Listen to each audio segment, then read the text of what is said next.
Selamat sore. Sebelumnya, perkenalkan saya Talia Laksita dari NIM G002391 dari kelompok A9. Jadi di sini saya akan menjelaskan mengenai arteri, vena, dan juga neuron. Jadi yang pertama itu adalah arteri.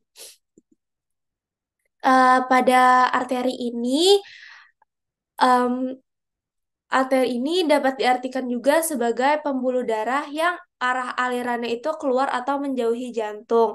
Nah, kebanyakan dari arteri ini membawa darah kayak akan O2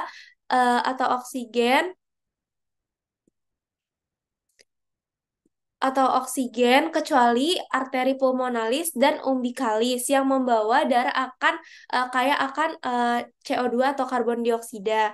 Nah, aorta ini akan keluar ke ventrikel kiri, kemudian naik menjadi aorta ascendens dan mendatar menjadi arcus aorta, turun menjadi aorta descendens.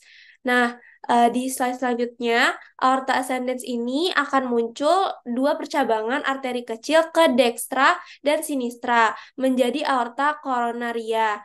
Nah, arteri ini yang tidak beranastomosis itu disebut dengan N-arteri.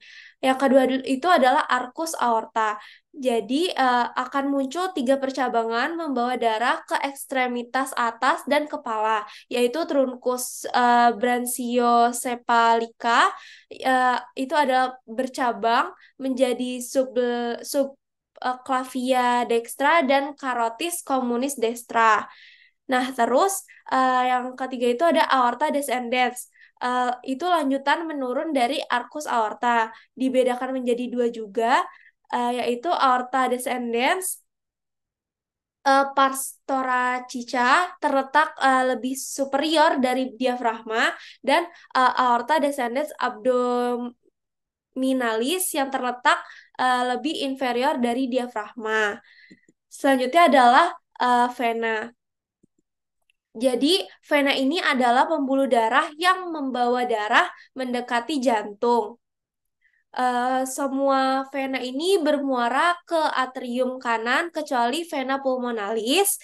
Jadi jadi yang pertama itu ada vena cava superior, penggabungan dari dua vena besar yaitu vena brachiocephalica dan vena azygos. Vena azygos ini vena yang mendrainase dari vena interkostal kiri.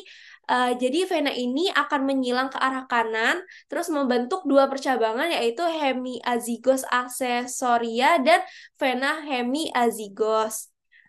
Lalu di slide selanjutnya vena cava inferior. Nah, jadi vena cava inferior ini akan mendrainase darah dari bagian organ viscera dan ekstremitas inferior. Sebelum masuk ke atrium kiri, vena cava inferior akan menerima semua darah dari organ viscera dan harus masuk ke sistem vena porta hepatis. Di slide selanjutnya adalah nervous system atau neuron. Jadi, secara umum, struktur neuron ini dibagi menjadi badan sel atau soma itu sebagai pusat pematik rangsang dan akson atau penyambung dari sel ke terminalnya untuk menuju ke neuron berikutnya.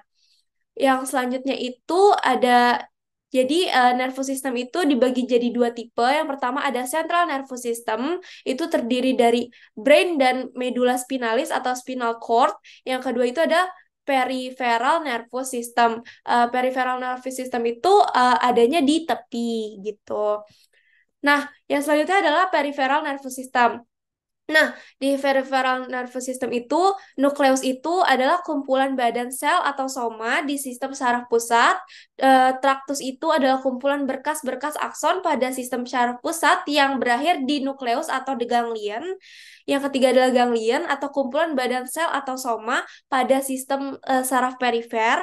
Yang keempat itu adalah nervus atau kumpulan berkas-berkas akson di sistem saraf perifer yang bisa berakhir di ganglion atau organ perifer yang menjulur bebas. Yang kelima atau yang terakhir adalah plexus atau anyaman nervus di perifer.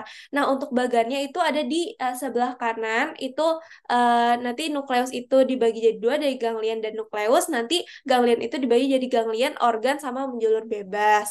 Nah, di slide selanjutnya atau slide terakhir ini adalah peripheral peripheral nervous system itu memiliki dua fungsi sekaligus, yaitu sebagai eferen atau motorik atau sebagai aferen atau sensorik.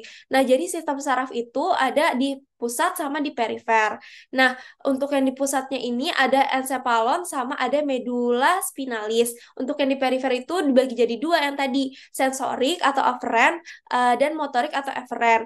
Nah, kalau untuk sensorik atau aferen itu dibagi menjadi dua lagi, yaitu somatosensory dan viscerosensori. Nah, kalau somatosensory ini dibagi dua lagi, yaitu general dan spesial.